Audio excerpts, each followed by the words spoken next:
السلام عليكم ورحمة الله وبركاته. الحمد لله والصلاة والسلام على رسول الله محمد بن عبد الله أما بعد. அன்புக்குரிய சகோதரர்களே, அல்லாஹ்வுடைய நல்லடியார்களே, இன்றைய நமது மார்க்க நினைவூட்டலில் மின் அஹ்தாஇ ஃபிஸ்ஸலா, தொழுகையிலே ஏற்படுகின்ற சிறு தவறுகளை குறித்த ஒரு நினைவூட்டல். அன்புக்குரிய சகோதரர்களே, தொழுகை மனித வாழ்வுக்கு, அதே போன்ற மறுமை வாழ்வுக்கு மிக முக்கியமானது, முதன்மையானது, இஸ்லாத்தினுடைய கடமைகளில் மிகவும் வலியுறுத்தப்பட்ட ஒரு முக்கியமான முதன்மையான கடமை என்பதனை நாம் அறிந்து புரிந்து தெரிந்து வைத்திருக்கின்றோம். ஆனால் நாம் தொழுகின்ற நேரத்தில் அந்த தொழுகையை பற்றிய முறையாக நாம் கற்காமல், முறையாக அந்த தொழுகை முழுமை பெறுகின்ற அடிப்படையில் எங்களுடைய தொழுகை இல்லாமல் இருப்பதுதான் ஒரு கவலையான விடயமாக இருக்கிறது. எனவே நாம் தொழுகின்றோம். நாம் தொழுகையினுடைய நோக்கம் என்ன? அந்த தொழுகையை அல்லாஹ் ஏற்றுக்கொள்ள வேண்டும். அந்த தொழுகை மூலமாக நாம் மறுமையினர் அல்லாஹ்வுடைய வெகு சூனத்தை பெற்றுக்கொள்ள வேண்டும். இப்படியான இஹ்லாஸான நோக்கத்தின் அடிப்படையில் நாம் தொழுகின்ற நேரத்தில் அந்த தொழுகை முழுமை பெறாத நிலை தொழும் பொழுது அது அல்லாஹ்விடத்தில் ஏற்றுக்கொள்ளப்படாமல் போய்விடுகிறது. அதற்கு மாற்றமான முறையில் அவன் தண்டிக்கப்படுகின்ற குற்றச்செயலாக ஒரு பாவ செயலை செய்கின்ற நிலைக்கு என்ன செய்கின்றான்? தள்ளப்பட்டு விடுகின்றான். எனவே அன்புக்குரிய சகோதரர்களே, தொழுகின்ற நேரத்தில் தொழுவதற்கு முன்பதாக நாம் எப்படி நாம் அந்த தொழுகையினுடைய முறைகளை நாம் தொழ வேண்டும், ருக்குகளை எவ்வாறு செய்ய வேண்டும், சுஜூதி எவ்வாறு செய்ய வேண்டும், சில பொழுதுகளில் நாம் அனைத்துமே கற்று வைத்திருக்கின்றோம். இப்படிதான் தொழ வேண்டும் நம்ம என்ன செய்கிறோம்? கற்றிருக்கின்றோம், பேன்களில் கேட்டிருக்கின்றோம், தெரிந்து வைத்திருக்கின்றோம். ஆனால் தொழும் பொழுது அதை என்ன செய்கின்றோம்? செயல்படுத்தாமல் அப்படியே விட்டு விடுகின்றோம். பொடுப்போக்கான முறையில், அதாவது கவனிக்கப்படாத அடிப்படையில் நம்ம என்ன செய்கிறோம்? அப்படியே தொடர்ந்து அதை விட்ட நிலையில் முறையற்ற நிலையில் நாம் தொழுவதன் மூலமாக அது ஒரு குற்ற செயலாக மாறிவிடுகிறது. அல்லாஹ்வுடைய தூதர் நபிகள் நாயகம் ஸல்லல்லாஹு அலைஹி வஸல்லம் அவர்கள் சொல்லுகிற நேரத்தில் இப்படி சொல்லுகிறார்கள், சல்லு கமா ரஅய்துமூனி உஸல்லி, நான் எவ்வாறு நான் தொழுவதை எப்படி நீங்கள் கண்டீர்களோ அதே போல் நீங்கள் தொழுங்கள் என்ற செய்தியை ஸல்லல்லாஹு அலைஹி வஸல்லம் சொன்னார்கள். ஆக அன்புக்குரிய சகோதரர்களே, நபி அவர்கள் காட்டி தந்த அடிப்படையில் எங்களுடைய தொழுகைகள் இருக்க வேண்டும். அல்லாஹ் தஆலா அல் குர்ஆனிலே இதை குறித்து சொல்லுகிறான். எங்களுடைய தொழுகை இறையச்சம் மிக்கதாக இருக்கப்பட வேண்டும். எங்களுடைய தொழுகை அது அல்லாஹ்வுடைய சிந்தனைகளை முழுவதுமாக பெற்றதாக இருக்கப்பட வேண்டும். தொழுகையிலே பலவிதமான சிந்தனைகள் ஏற்படுத்துகின்ற அடிப்படையிலேயோ அல்லது தொழுகையில் நாம் இருக்கின்றோம், அந்த தொழுகையில் பிறருக்கு காண்பிக்கக்கூடிய அடிப்படையில் எங்களுடைய தொழுகை இருக்குமே ஆனால், எங்களுடைய தொழுகை ஒரு பொடுப்போக்கான நிலையில் இருக்குமே ஆனால், அது அல்லாஹ்விடத்தில் எந்த விதமான பயனும் அளிக்காமல் போய்விடும். அதற்கு பகரமாக அவர் குற்றவாளியாக மாறிவிடுகின்றான். ஆக அன்புக்குரிய சகோதரர்களே, இது அல்லாஹ் தஆலா குர்ஆனில் பல இடங்கள் என்ன செய்கிறான்? எச்சரிக்கின்றான். பாருங்க, அல்லாஹ்வுடைய தூதர் ஸல்லல்லாஹு அலைஹி வஸல்லம் அவர்கள் மேலும் ஒரு செய்தியை சொல்கிறார்கள். இந்த தொழுகை தான் நாளை மறுமையினால் அவனுக்கு விசாரிக்கப்படுகின்ற தொழுகை குறித்த விசாரணை தான் முதலாக இருக்கிறது என்ற செய்தியை சொல்லுகின்ற பொழுதும் கூட தபரானில் வருகின்ற செய்தி என்ன? அவ்வளவு மா யுஹாஸபு பிஹில் அப்து யௌமல் கியாமத்தி அஸ்ஸலா, நாளை மறுமை நாளிலே ஒரு அடியாரிடத்தில் முதலாக விசாரிக்கப்படுவது அவனுடைய தொழுகையை குறித்து தான். அது அந்த தொழுகை சரியானதாக சீரானதாக இருக்குமே ஆனால் அவனுடைய ஏனைய அமல்களும் சரியானதாக இருக்கும்.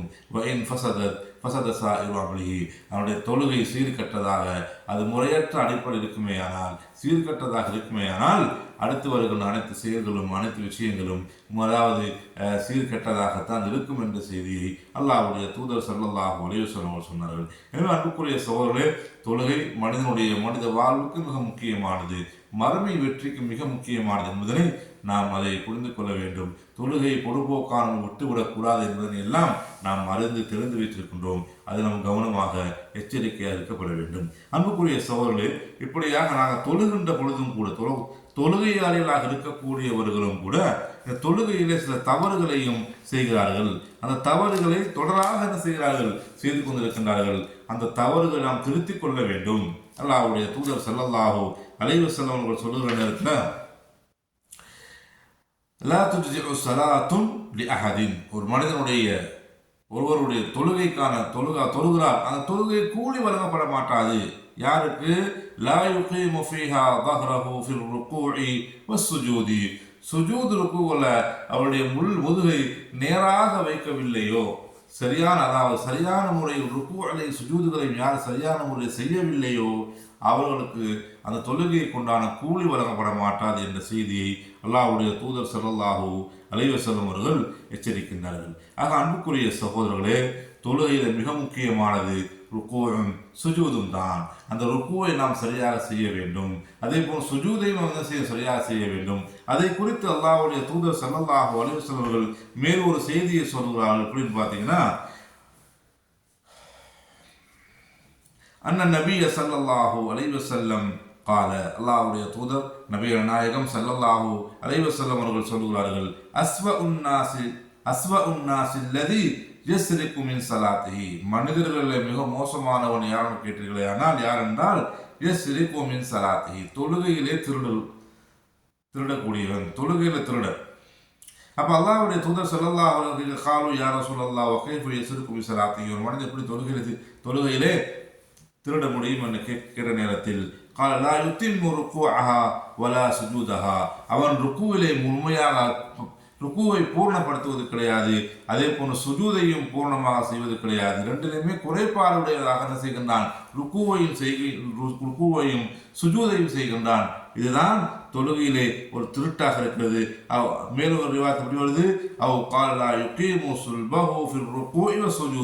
ருக்குவை சுஜூதையும் அது சரியான நேரான முறையில், அது முதுகு நேராக வைக்காத நிலையில், அதை முறையற்ற நிலையை செய்வதன் மூலமாக என்ன செய்கிறோம் பார்க்கிறோம். ஆக அன்புக்குரிய சகோதரர்களே, ருக்கு சுஜூத் அது முறையாக நாம் என்ன செய்ய வேண்டும், எப்படி செய்ய வேண்டும் என்பதை பற்றி நாம் தெரிந்து முறையாக செய்ய வேண்டும். சில செய்வார்கள், சுஜூத் ருக்குவில் போனது பின்னால அது முழுமையாக ருக்குவில் நேராக என்னுடைய முதுகு நாம் குனிகிற நேரத்தில் நேராக இருக்கப்பட வேண்டும். சிலர்கள் ருக்குவை முழுவதுமாக இல்லாமல் லேசாக என்ன செய்வார்கள், ருக்குவை குனிவார்கள், அல்லது முழுமையாக என்ன செய்வார்கள், சரியாக கீழே முறையற்ற அடிப்படையில் கீழே குனிந்து கொண்டிருப்பார்கள், முழங்காலை பிடித்துக் கொண்டு. இப்படி ஒரு அலங்கோலமான முறையில் ருக்குவை செய்வார்கள். அதே போல சுஜூத் செய்கின்ற பொழுதும் கூட சுஜூத்லையும் முறையான முறை செய்யாமல் அதிலேயும் குறைபாடு வைக்கின்றார்கள். அல்லாஹ்வுடைய தூதர் ஸல்லல்லாஹு அலைஹி வஸல்லம் அவர்கள் சுஜூதை குறித்து ஒரு செய்தியை சொல்கிறார்கள். அதற்கு முன்பதாக இந்த செய்தி என்ன வருதுன்னா, கால ஸல்லல்லாஹு அலைஹி வஸல்லம் இதா ரகஅ பஸத ظهره வஸவ்வாஹு, அதாவது நபி ஸல்லல்லாஹு அலைஹி வஸல்லம் ஃபஇன்ன நபிய ஸல்லல்லாஹு அலைஹி வஸல்லம் இதா ரகஅ, நபி அவர்கள் ருக்கு செய்தார்களேயானால் பஸத ظهره வஸவ்வாஹு, அவர்கள் முதுகை நேராக வைப்பார்கள், அதை மிகவும் செவ்வையாக நேராக இருக்கும் அவருடைய முதுகு ருக்கு செய்கிற நேரத்தில். ஹத்தா லவ் சுப்பமா அலைஹி லஸ்தகர், அவர்கள் ருக்கு செய்கிற நேரத்தில் அவருடைய முதுகுலை தண்ணீர் ஊற்றினால் கூட அங்குமிங்கும் ஓடாமல் அப்படியே நிலைத்து இருக்கின்ற அடிப்படையில் அவர்கள் செய்வார்கள், ருக்கு செய்வார்கள். அந்த அளவுக்கு நேரான அடிப்படையில் மிகவும் நல்லாக குனியாமல், அதே நல்லாக எழுந்து நிற்காமல் நேரான அடிப்படையில் என்ன செய்யணும், ருக்கு செய்யப்பட வேண்டும். அப்படி செய்கின்ற பொழுதுதான் அந்த தொழுகை என்ன செய்ய முழுமை பெறும்.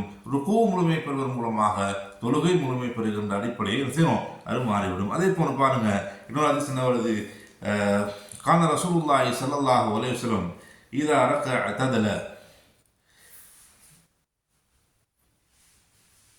அதே மாதிரி அன்புக்குரிய சகோதரர்களே, இது ருக்குவில் செய்து நான் பார்த்தோம். அதே மாதிரி சுஜூதை பொறுத்தவரையில் சுஜூதிலையும் முறையாக நாம் செய்ய வேண்டும்.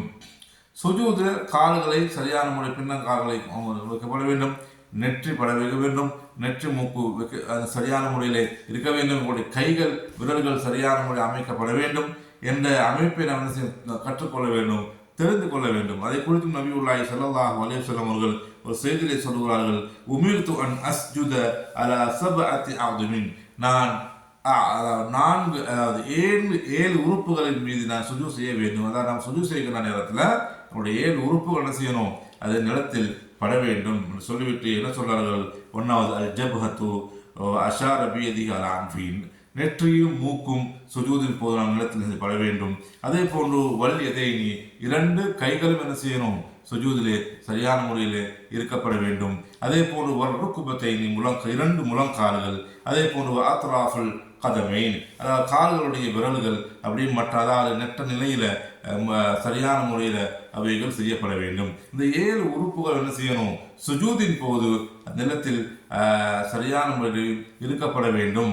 இந்த அடிப்படையில சுஜூத் இருக்குமேயானால் சுஜூதும், அதே போன்று ருக்கு சொன்ன அடிப்படையில் ருக்குவும் இருக்குமேயானால் தொழுகை முழுமை பெறுகின்ற நிலையை நாம் என்ன செய்யணும் பார்க்கிறோம். இதற்கு மாற்றமான முறையில் சுஜூதுகள் பலர்கள் செய்கின்ற பொழுது பின்னங்கால்களை சரியான முறை வைக்கப்படாமல் இருக்கிறது. அதே போன்று கைகளை சரியான முறையில் விற்கப்பட வேண்டும். சுஜூதின் போது சிலர் கைகளை என்ன செய்வார்கள், கீழே படுத்த நிலையிலே கீழே முழங்கைகள் கீழே படுகின்ற அடிப்படையை வைத்துக் கொண்டிருப்பார்கள். சிலர்கள் இப்படி பலவிதமான அடிப்படையிலே சுஜூதை செய்கின்ற நிலையை பார்க்கின்றோம். எனவே அன்புக்குரிய சகோதரர்களே, தொழுகையில் இவைகள் மிக முக்கியமானதாக இருக்கிறது. இவைகளை முழுமை பெறுகின்ற அடிப்படையில் ஒரு மனிதன் தொழுகையை நிலைநாட்டுவானேயானால் நிச்சயமாக அந்த தொழுகை அல்லாஹ்விடத்திலே அங்கீகரிக்கப்படக்கூடிய தொழுகையாக இருக்கும். இதற்கு மாற்றமான முறையில் தொழுகைகளும் இருக்குமேயானால் என்ன செய்வோம், அதற்கு கூலி வழங்கப்படாமல் அதற்கு பகரமான முறையில் அல்லாஹ்வுடைய கேள்விக்கும் தண்டனைக்கும் ஆளாக வேண்டிய நிலைமை ஏற்பட்டுவிடும். எனவே அன்புக்குரிய சோழர்களே, நாம் தொழுகையை சரியான முறையில் கற்றுக்கொள்வோம். எப்படி தொழ வேண்டும் என்பதை நாம் பயிற்சியாக நாம் கற்றுக்கொண்டு அவைகளை திறம்பட செய்வோம். அதன் மூலமாக அல்லாஹ்வுடைய இறையன்பை பெற்று சுவர்க்கத்துக்கு தகுதியாக மாறுவோம். வல்லவன் அல்லாஹு தஆலா எல்லோருக்கும் நல்லொரு பாலிப்பானாக. وآخر دعوانا أن الحمد لله رب العالمين والسلام عليكم ورحمة الله وبركاته.